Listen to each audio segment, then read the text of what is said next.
Hello everyone, welcome to today's webinar, transitioning from 2D design to 3D design and how to master camera movements and object transformations. I'm Enchira from India, SelfCAD's Business Development Manager, and I'll be your host and moderator for today's webinar. And I'm filling in for Irish Ann, our marketing and sales manager.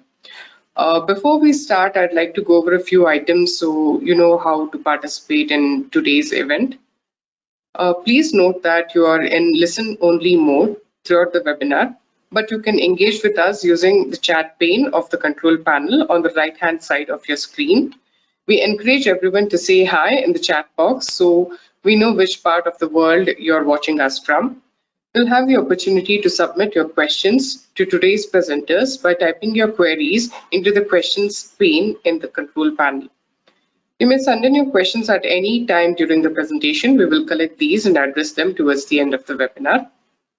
Any questions we skip because of time constraints will be answered via email after the event. So first, that our house rules are out of the way, I would like to introduce our speaker for today. Our first speaker for today is Igor. Igor is our customer success manager, and he's in charge of keeping our users happy in publishing interactive tutorials. We will be playing a recorded video that Igor has sent us, followed by immersive and interactive live session with Aaron. Let's hear it from Igor. Hi everyone, my name is Igor from SelfCAD Customer Support and welcome to a brief overview of camera movement in SelfCAD. Moving the camera is rather easy as you operate it, at least for the most part, by simply using the left click. And all you have to do is click at any empty place in the workspace and drag it around to move the camera. There are, however, a few more interesting options that you might not know about that can make modeling a little bit easier for you. But before we'll get to those more interesting options, let me make one thing very clear. Camera is just a viewport, meaning it's designed to observe the workspace and the objects within it, but not to change those objects. Meaning, rotating the camera does not rotate the object itself, and more importantly, zooming in or zooming out does not change the overall size of the object. All you can see right here is just a visual representation of the physical objects in the workspace. Now, as I said, you operate the camera with the left click.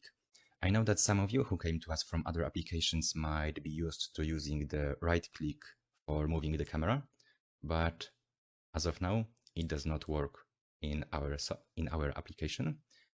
However, we plan to add the option to customize those two clicks. So in the future, you will be able to customize whether to move the camera with left click or with the right click. Okay, there are four different modes for operating the camera with the left click, and those are rotate camera, pan camera, zoom, and lock. With rotate, you can simply rotate the camera around. With pan, you can move it in the locked position. With zoom, you can use the mouse to zoom in or out. And the lock locks camera in place, making you unable to move it, at least until you switch back to any of the previously mentioned modes. Rotate camera is the default option because there are other ways to move the camera that mimic the functions of the other modes. For example, you can use the arrow keys to move the camera in a way similar to the pan camera, and you can zoom in and out with the scroll wheel or with the minus and plus buttons on your keyboard. You can also snap the camera to certain positions in the workspace by using this cube right here. And you can simply click at the edges or at the sides to move the camera to precise position. I will show you one use case for that a little bit later, but before we'll get to that, let me explain the general options for the camera from the settings. In the first option, You can customize the precise position of the camera, and with the second one, you can customize the central point of the viewpoint. Those two options will change as you move the camera around, but you can also type in specific values directly into those text boxes. Those values right here represent the position of the camera in the Cartesian coordinate system, as indicated by the X, Y, and Z axis, which represent the 3 dimensions in the software. We have back and front, left and right, and there is also top and bottom. Those coordinates are more important for transformations, but they also apply to the camera. Next in line is the zoom towards the mouse option. When it is enabled by default, and with this, simply you will zoom in towards the position of the mouse in the scene. So for example, if you want to zoom in towards this edge at the back of the object, you can simply move the cursor right here and zoom in towards this place, and then zoom in towards the very precise point. With these options disabled, you can hold the mouse wherever in the scene, but it will still zoom towards the position set in the Look At section. At the very bottom is the option to customize the transformation speed of the camera. You can move it up or down. It will slow down or speed up the speed with which you will rotate the camera or zoom in or out. If it is too fast for you, you can always hold the control key just to slow it further down to make more precise adjustments. And finally, last but not least, is the perspective and the orthographic mode. You can also access those options from this little menu right here. Perspective mode, enabled by default, adds perception of depth to the scene, making the objects closer to the camera appear to be a little bit bigger than those further away. You can observe it quite well already from this position. The edge closer to us appears a lot bigger than the one at the back. It looks quite nice. In fact, this is how we perceive things in reality. However, it can be a little bit deceiving, especially when you're working with precise objects that require really precise measurements. Let me make it a little bit more graphic just to demonstrate the point. I will create copies of this, okay? Okay, now let's switch to the left viewport. As you can see, the profile closer to us, despite being of the same size as the one in the back, appears to be quite a lot bigger than the other one. And the difference increases as we zoom in towards the profile. Just to show that it works on the other side as well, let's switch, okay? And as you can see, the same applies to the other side. The orthographic mode, on the other hand, completely removes the perception of depth and forces all objects to appear as they are in reality. After we switch, you can see that both of those profiles basically cover one another, indicating that they are truly of the same size. Now, when we rotate the camera, you can see how it looks from the side. It looks a little bit unnatural, but I think it's better to use this mode when you're working with precise objects, just so you won't make any mistakes. So basically, the lesson from those two different modes is that when you're working with precise objects, it's always better to switch to orthographic mode, even if it looks a little bit off. Okay, and I think that's it when it comes to the camera. I hope you learned something new. If you have any questions, don't hesitate to type them in the comments. We'll get to them at the end of the webinar, or you can always email us at support.selfcad if you need any help. Okay, that's all from me. Take care and until next time. Okay, now it's time to introduce our second speaker, SelfCAD's Chief Technology Officer, Mr. Aaron Brewer. He is the mind behind SelfCAD and is an expert with the ins and outs of 3D modeling. Joining us live today, he will be teaching us basic object transformations and some tips and tricks. So let's hear it from Aaron. Hello everyone, in this video I'm going to show you everything you need to know about 3D transformations. I'll start with the very basics and then I'll show you a little bit more advanced features. I have this object that I find quite helpful to showcase some of the more advanced features. Before I do that, I'm actually going to hide this away and I'm going to show some very basic idea. So if I create a basic cube, let's say, okay, just the default a basic cube. This object now aligns itself with the global coordinate system. So if you don't know what the global coordinate system is, it's a different topic, explained in a different video, but I'll briefly go over it here so you understand that. So basically the entire scene that we call, which is the kind of the 3D world, is set up as a set of planes. You can see it over here. If I go to the workspace settings, I can add these additional planes. So it's kind of, you think about like a cube. Okay, it's put in within a cube, and this one has, as we name it, X, Y, Z, and these planes. Now, when I say something is aligned, meaning is that this side it's rectangular, the scene is rectangular, this is rectangular, and it's completely aligned. So meaning is, if I'm going to take this cube now and I'm gonna, let's say, move it to one side, I'm moving it along the same side as the plane, along the side of these axes, or this axis and this axis. And what this means is that these gizmos are aligned with the scene and the object at the same time. So whenever I move it, everything goes fine. Now let's take a look. If I would select, instead of entire object, I would select a single face over here.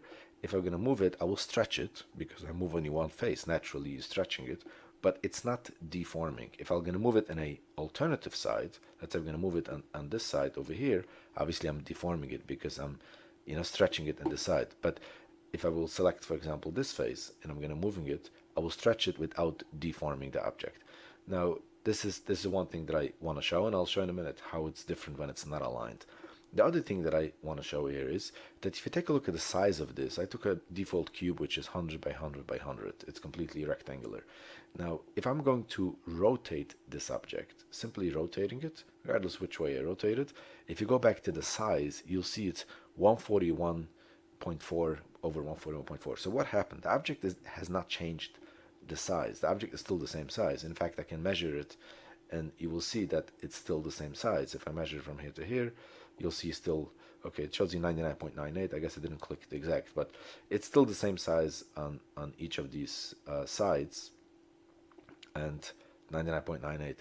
So it's, again, probably didn't click the exact edge, but anyways, nevertheless, the size is still the same. And so why is that we show a different size?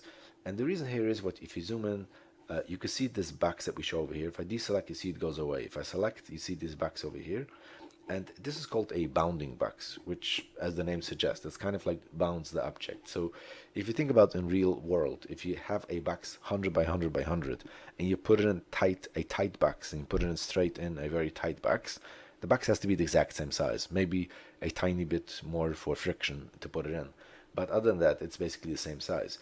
If you put in the object at an angle, the size of the box will have to change. Sometimes bigger, sometimes smaller, depending on the actual makeup of the size. If the size is completely rectangular, the box, usually the bounding box will have to become bigger when it's an angle. In some cases, if you have, for example, a small long pole, if you put it in straight up, it will have to be a very tall bounding box. If you put it at an angle, the box will become wider, but it will become shorter on the height. So that's kind of natural how it works. And that's how transformation work. So the benefit here is, if you're going to have an object that is aligned, completely aligned, you can do each side and you can do everything and it works very fast. Even if it's at an angle, if I'm going to move this now, the entire box together, or scale everything together, entire thing together, it will still not deform. Everything would be okay. But if I'm starting now to scale in a single direction, this will start deforming because it's no longer aligned. The same way, if I'm going to move what I did before, I'll select a single face and I'll start moving it regardless which direction. There's no direction that is perfectly aligned, and this will start deforming. So why is that? And this is also because the gizmos, as you can see now, is still aligned with the global coordinate system, regardless of how the object has been rotated. So the global coordinate system is a constant. That's always the same. It stays the same. It's always the same. The object may continuously keep changing as you rotate it, because the scene, even if you rotate the scene, you're technically rotating just your viewpoint, but it's the scene itself stays the same. So if you rotate it like this, the gizmos will rotate with it. Everything would be the same because you're just rotating your point of view, but the object stays the same, and the project, basically scene, stays the same. Whereas the object, if you transform them, you're actually transforming the system, and by default the gizmos transformation matrices, which is just a technical term how we transform that, do not update, and everything stays according to the global coordinate system. So this is where we start with this more advanced features, how to align things and position things and so on. So the very basic thing, example, where if I want to stretch one face and I don't know how to stretch it, obviously you cannot scale it, because you cannot scale a face which is has a height of 0. So if I'm going to go to, for example, local transformation, something called local transformation, which, as the name suggests, that means use the local coordinate system. Give me the coordinate system basically locally to this. Now, if you see over here, local coordinate system, what happened is it made a bounding box around my selected face. And this face, if you make a bounding box on it, because it's only one face, the height is 0. And you cannot scale something that is 0. There's nothing to scale. So I can't actually scale it in the sides. If I want to stretch it here, I can't. But I can stretch it in the other directions at least. But in this case, if I want to just stretch it up, I cannot do it because it's 0. I can select this one as well. Now I can kind of stretch this way. But now it's the local coordinate system taking these two together gives it a different angle. It's no longer aligned, because if you take the average between these two faces locally, it's the average, which is kind of in the corner. So this is another topic which basically calls the normal. It means the direction of the face. This face points this way. If you select only this face, it points this way. It aligns perfectly fine. If you select two faces, one points this way and one points this way, we take the average, and that's kind of pointing in this direction. As you can see, the green indicates the green arrow. So this is basically the idea. So if I want to, for example, just stretch a single face, you can always go to move tool and using the local coordinate system, and then you can start stretching it without a problem, without deforming it, and that's basically will work fine. But this only works on a single face. You don't have a local coordinate system for the entire object, because that basically means the average for everything, which is it wouldn't work. It's yeah, I'll need some example here to explain it, not for this video, but that's basically the problem we are facing. So when you're dealing with single faces, you can get around it, you can work. But what about if I want to do the entire object? So let me first show you the scale idea. If I want to scale the entire object over here, so there is an idea where I can say, kind of, it's not exactly the same. Technically, it may use different functions, but you could think about it the same way. It would be the same way as saying is align the bounding box together with this. So if I say see the size, let's first resize this, make sure I have the same 141 by 141. So this is box as we had it before, which is 100 by 100 by 100, only rotated. So what we're going to do now is I'm going to go to a manual direction, transformation direction, which is kind of, you could think about it as rotating the box to say follow this direction, this box, and this should become the bounding box. Okay, so if I align it, if I can zoom into it and align it perfectly. Okay, so let's say if I think I didn't click on it correctly, so manual transformation direction, so let me align it from this point over here to this point over here. Zoom in. Okay, so what you have over here is you have the size. You see, it's 99.99.99 sometimes these coordinates are not. It may be with a fraction set off in this case. So that's basically what you see. But you see here, what I'm measuring over here is still the same size. So the bounding box still shows you this bigger line because I actually didn't change this bounding box, but from a transformation direction, I gave it this direction. And sometimes these vertices are, like with a fraction offset. So the way I did it, or either I clicked not 100% or the vertex itself has been displaced by a tiny fraction, 0.0001, whatever. But you can see over here that this gives me now this proper size, which is basically 100 by 100 by 100. And now if I'm going to scale this, I'm no longer deforming the object. And this basically stays the same. And so this basically, and same with this direction, because this direction will be aligned. Okay. If I'll go in the other direction, this direction, I guess also, yeah, also the same idea. So this is no longer deforming the object. So this is kind of saying, as I said, it's not technically, it may be implemented a different way, but it's kind of saying, give me this direction, and so on. So this will be kind of the main idea. Now you also have a basic idea, gizmo position, and I'll showcase this and rotate. It's quite simple to explain that. So if you rotate any object and you rotate it around its center, it will always stay the same. So if I'm going to rotate this around the center, see, it stays on the position. There's no problem. If you think about rotating it around a specific angle, okay, so if I'll rotate it, for example, around this angle, I'll get some wide rotation. So meaning is it will kind of, you see, it's kind of like moving around a protractor. It's kind of moving around this, and it positions this in different directions as well. So this is kind of the idea on what you rotate around, and that's the idea.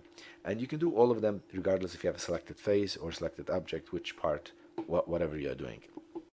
Now the idea of positioning these things that I use custom gizmo position, this position is actually called either origin or pivot, depending in the context where you're looking at.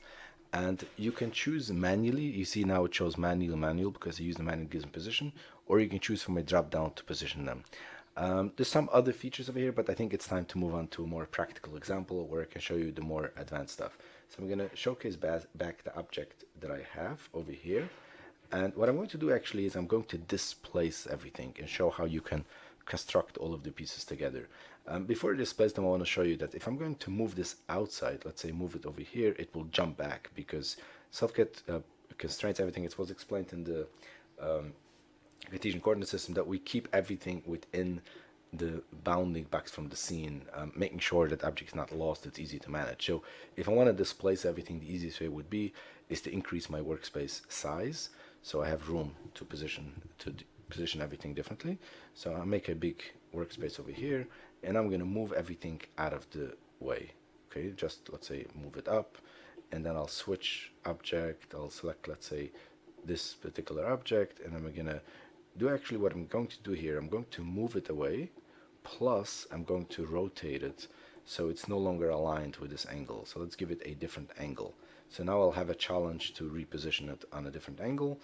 And last but not last, I'm going to position two more objects. I'm going to reposition. So this I'm going to position here and position it over here, let's say. And then let's take this one, and after deselect this, and let's position this completely away. So let's say something like this. Okay, so now let's see what I'm gonna do. How do I position everything? Now it's a little bit too big. I have to zoom in. The objects are too small for such a big scene. Okay, so the first thing is, the most simplest thing is this ball to position. Why? Because it has a center over here that I know my origin now is the center, this center, and I want this center to be positioned, the bottom of the center, and I want this to be positioned to this vertex. So without any advanced tools, the simplest way would be if I look up this vertex position. I click on this vertex, and I call on my move tool to see its position, and I see it's positioned at 0.12 by 10 is the height, by 150.1. So all I have to do is, after deselect this object, go to this object, let's say, go to this object, and go type in the same value. Okay, it's 0.12, by the height would be 10, and by 150.1, 150.1. And now this is perfectly positioned and everything is fine. Now I want to show you an alternative way you could do that. I'm going to displace this again. And what I'm going to do here is I'm going to use the snap tool. So if I go to the snap tool, what I can see here is you see it highlights what the origin is. I can go from here and change the origin, but now it's center in the bottom. That's what I want. And I simply click on this vertex over here and I say position it here. And that's it. This is done. Now if you look up the position in the move tool, you see it's positioned exact location. So the snap tool basically does it for you. Instead of you looking up the position of a vertex and doing it, you can just click on it and snap on it and so on. The snap tool has also a magnet feature, which is also available in the move tool, and I'll show that soon. Okay, here the next thing I want to position here is this object over here. Here I have a big problem because I don't have anything to snap it to. There's nothing here because this is hollowed out. This is actually cut out with a Boolean tool, so it fits in. So I don't have a vertex over in the center I can snap it to. So what am I going to do? So there's a few ways you could do it. What I'm going to do now here is the easiest way, is I'm going to add a guide. And I can use the tool that is called guide, but over here, but I find it actually easier to use the 3D sketch, simple drawing. And I'm simply going to draw a line from here to here, and draw a line. And now what I'm going to do here is, I'm going to name this line, let's say guide, so I know where it is. And I'm going to switch my selection to this object, and I'm going to go to the align tool, and I'm going to say align it to my guide. And where do I want it to be aligned? I want it to be aligned in the, let's say on top, I want it to be aligned to the center of this guide over here, and the center, which means that this center of this volume over here, the tube, you see the center is aligned to this guide. But this is a problem here because I actually don't want the center here, because then it sticks out from here. What I actually need is the center to be aligned to the inside, okay, of the guide, or actually more, because it's a thickness on this also. So for me to figure this out, I'll have to use these offsets and go and measure the thickness here and everything, and either align the guide here, or I think the guide here wouldn't work either because we have a thickness from here. So the center must be around. So I have to use the offset and calculate. You can do that. You can simply use the measuring tool, measure everything, and figure out how much has to be offset. But I want to show you a more practical way, and that is to actually position everything in the center of the scene, aligned with the coordinate system. So I'm going to align everything here that it's already positioned. Okay, that means also this one. So I've selected here the pin, the ball, and the base, and even the guide as well. And I'm going to move everything to the center. You see it's positioned over here, it's not the center. I'm going to move everything to the center. Okay, now that everything is to the center, all I need to do is I take only this, and I'm simply going to move the x-axis to 0. And what happened now here is, oh, I still have something selected else. Let's see. Or this was not the center. 1 second, let me see. Is this still the center? Oh, this is not the center. How did this happen? Oh, because I had selected this as well. I'm sorry. I selected this and this was sticking out. So that's why it didn't make it to the center. So I couldn't select the pin. I'm kind of like standing in a basket and trying to pick up the basket while I'm inside. So that basically didn't make sense. Okay, so now if this is the center, and I made already this the center, now this is positioned. Basically what I did here is, if I make sure this in the center over here is aligned with this, you see the darker line, which is the center of the scene in this direction, then I can just say position this to the center in this direction. So the guide helped me to position it on this direction, which we call it Y, and as you know, you can change it, but for us this is Y over here, the default. And it helped me align it in the Z direction, which is this way. But to align it for the X direction, all I did, I know the center needs to be the center, because that's the center of the mass over here, and I use this. And this only works with objects that are kind of symmetrical. This is the same symmetrical, so the center of this will help. In other cases, there's different ways. You can use the offset, or you can use different type of methods, which maybe we'll have a chance to show it soon.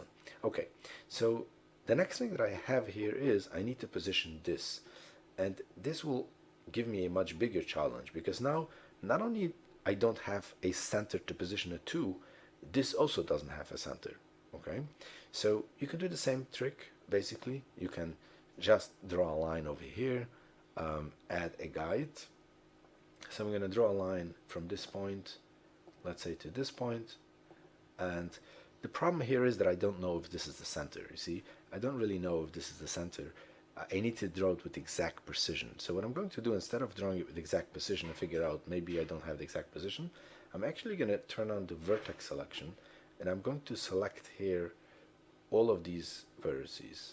Okay, so I need to select it this way. Let me just zoom in to the side, make sure I'm not selecting anything. So just to show you the way this works, if I drag from right to left, it selects everything that partially intersects. I only intersect the part over here, and it selected the entire thing.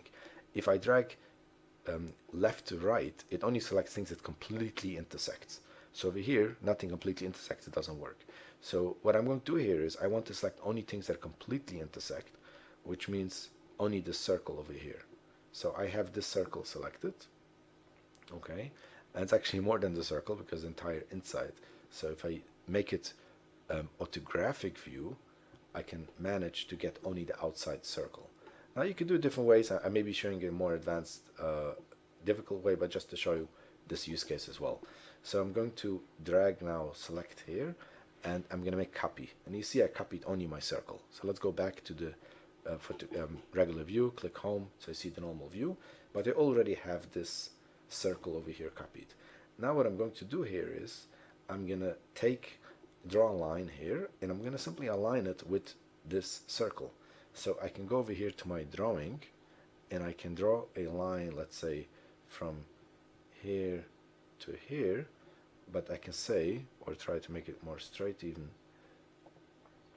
and I can say align it, this line with the circle. So I take the profile 6, align to profile 4. So I'll go align, and I say align it to profile 4. And I want it to align where? The middle and the center. Okay, so now you can see this is positioned in the center over here. I can already throw out the circle, no longer need it, but I know now I have this position. Okay, so now what I can do here is I can go to my snap tool, and I want to select this particular object, and only this object, which we call top over here. Only this is selected, and I can go to the snap tool, and I can say manual gizmo position, and I say select this position over here and snap it to this center. I can use this center because I know I'm going to use the 0 position later to select to position the x-axis. So all I need to position over here. So this is positioned over here, and now what I need to do here is just go to the move tool and position the x to 0.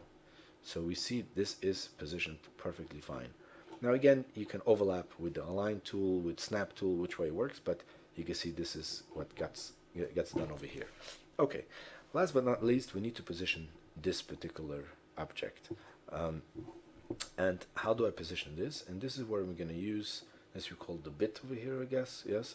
So I'm going to use the snap tool again, but with the magnet function. So if I'm going first to snap it, let's say I want to snap this, and I'm fine with the center, I don't need to change the origin, I'm fine with the center, but I wanted to snap it, actually I'm not fine with the origin is the bottom, so I can change the origin to the top, okay? And I want instead of the bottom, I want the top. So I want the top to snap here, let's say for example, but it snaps it, it didn't rotate the angles, I want it to rotate. So what will happen here is I can say, okay, the top, that's what I want to do, but I want to snap it with the magnet on, which means it will kind of rotate to whatever you snap it. And if you do this, okay, so let's say, let me go back to reset it to top, and like this. So top is, let's see, center. I think the top was reset when I did it last, so I have to kind of do, let's see where my gizmo is. I'll probably have to set now a manual gizmo position. Okay, so the top has been reset when I did the manual positioning here before. So I'll have to use the manual option here, and I'll snap this, and then I'll say snap this point to this point over here. And look, because magnet is on, this is perfectly fine. So this, what I did over here, what happened here is this is using these bounding box, but the minute I start playing with manual, I'm kind of resetting the bounding box, everything, so this no longer works, and I have to use with the manual position. But now you can see this is done, because just in general in the application, there's a function to calculate the bounding box, and if you start playing, at some point it will be recalculated, but in the meantime, usually you don't want it to be recalculated. You want it to remember what you set. So that's why the default position stops working until it's being recalculated and bounding back. So we have to work with a manual. But nevertheless, this is positioned perfectly fine. I'll show you here another example. I know this is too big from going here. So we can show here the use case where some basic transformation use cases. So the first thing is about rotation. Let's say I want to rotate this. There's no real way to rotate this. And even if I set the gizmo position, manual position, so I'm going to set the manual gizmo position to rotate around, around this center over here, which is the same center as here, doesn't matter. It's still not, okay, let me make sure I don't click on something I don't want. So here, so if I do this, it will still start deforming the object because the location is correct, but it still starts transforming it like this. So what do I need to do? And this is where I can use actually the direction as well. So what I'm going to do here is I'm going to give it a direction. I want it to rotate in this direction. So now it's the position and direction are both correct. So now if I start rotating this will start rotating around its center. As you can see, it's not deforming. It rotates perfectly around its center. So now the other thing here is if I want to scale this, this obviously will start deforming if I start scaling it. So what I can do here is, because it's complete object, I can't really use a local transformation. It's only available on a selected face. I can do local transformation if I isolate this object. Let's say if I go isolate, and I'm going to select, let's say, a polygon, and select this particular polygon, and I'm going to move with a local transformation and start scaling this down, making this shorter. And then I have to snap it again, move it back up. So this is some way that can work, but that's not what I'm going to do. I'm going to bring back everything. And what I'm going to do here is go back to the scale tool, and I'm going to use here a manual transformation direction. So what I'm going to do here is I can choose here a direction to go along these lines. I have to make sure I'm clicking. If I have a problem clicking on something, it's not straight, I can just do a custom line and choose that as a line. So I'm not even sure if I did it correctly because I have to see. Otherwise I have to use like a profile to give me the direction, but I'll see if I managed to do it correctly. So what do I have over here selected? No, I think, okay. So I had on this polygon selection, I mistakenly selected the polygon, which I'm deforming. So that's my mistake. I have to turn off this, make sure I didn't deform anything. Oops, I'll bring it back. Okay, so let me go back to the scale and let's choose a direction. So I choose a direction, let's say from here to here. This is direction. And now if I scale this, you can see I'm basically making it smaller without a problem. And I think, okay, here. So this basically is, so this is made shorter, and that's basically it. Okay, so here you go. So this is positioned correctly.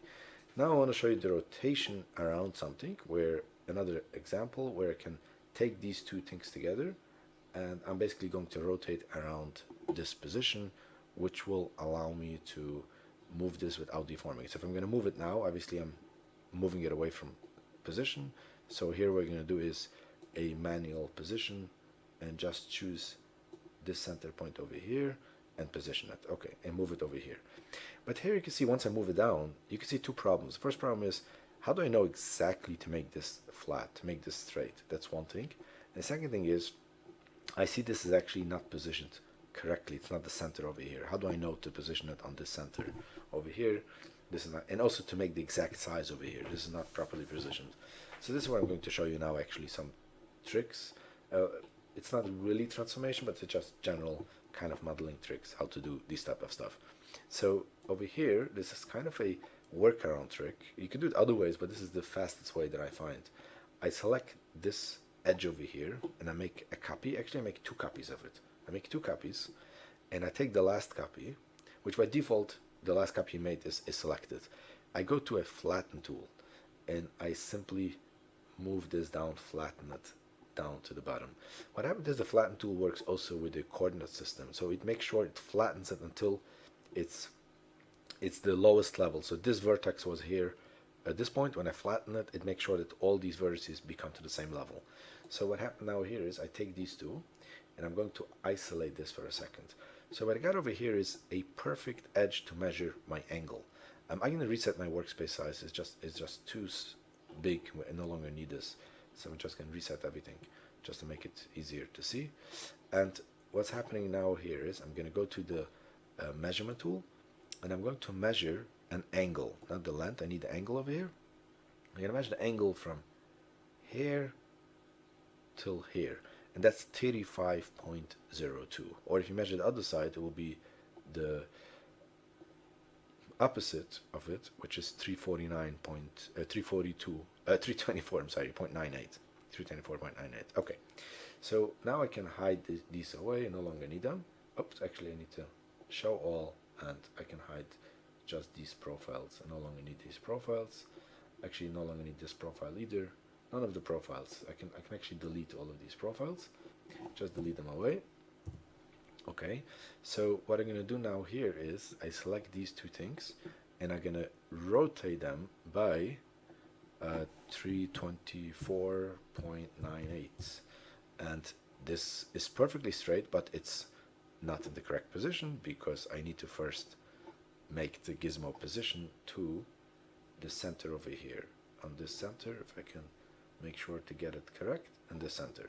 And now I can make it to 324.98 or 35 minus 35.02, the same thing.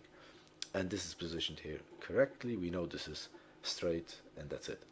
Another thing, how to get the exact size over here, just show you another kind of workaround trick. And again, it's not really related to transformation anymore. This is more about modeling. But what I'll do is I'll take this, I'll make a copy of it, and again I'll make another copy, and sorry, in the second copy I'm going to position on top over here. So how am I going to position it? I want it to be the exact position on top. Now I can make a vertex here, snap it, or I can make a drawing using flatten tool. But the easiest way here I find it actually here is I would select this object, I will look up the position, the Y direction, which is 323.29. 323.29. So now that I aligned this to 323.29, I know this is positioned on top, and I can take both of them and I can group them.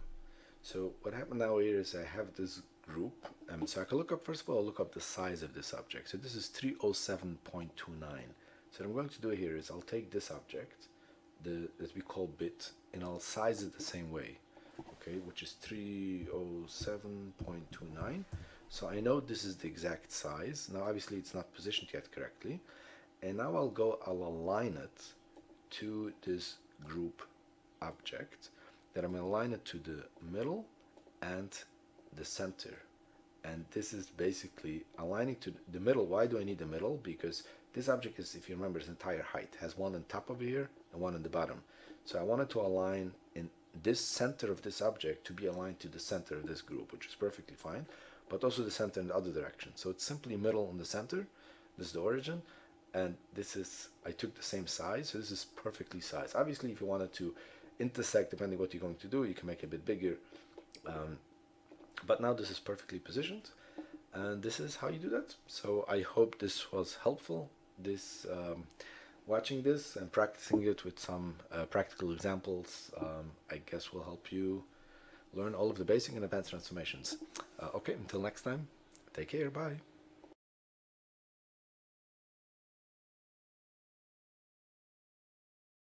Well, I think that's it, folks, and I hope everyone had a great time learning from this webinar. Before we wrap up the event, let's hear it from our speaker about anything he has to say. Aaron, please take over. Yes, I would just like to say that it's something new that we do these webinars. We hope to continue and to teach your entire application, hopefully without hurdles that we have, technical issues. What I would ask our users is to please tell us what they want us to teach and what is the best timing that will work for them.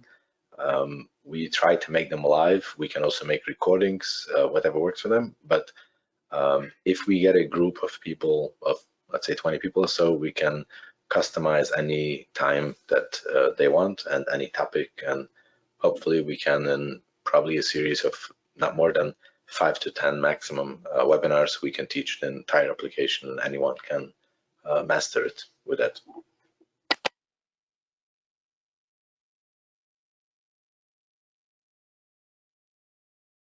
Thanks, Aaron. And thank you, everybody, for joining us today. Also, don't forget to check out our interactive tutorials on selfcad.com/tutorials to practice your camera movements and object transformation skills. Until next event, see you all. Goodbye. Also, try up this new challenge that we have going on. So you get an access of 6 months of free access on to SelfCAD Pro. And you can take up the challenge on the link mentioned below. I suggest everybody try this. Thank you for attending our webinar. See you all. Bye.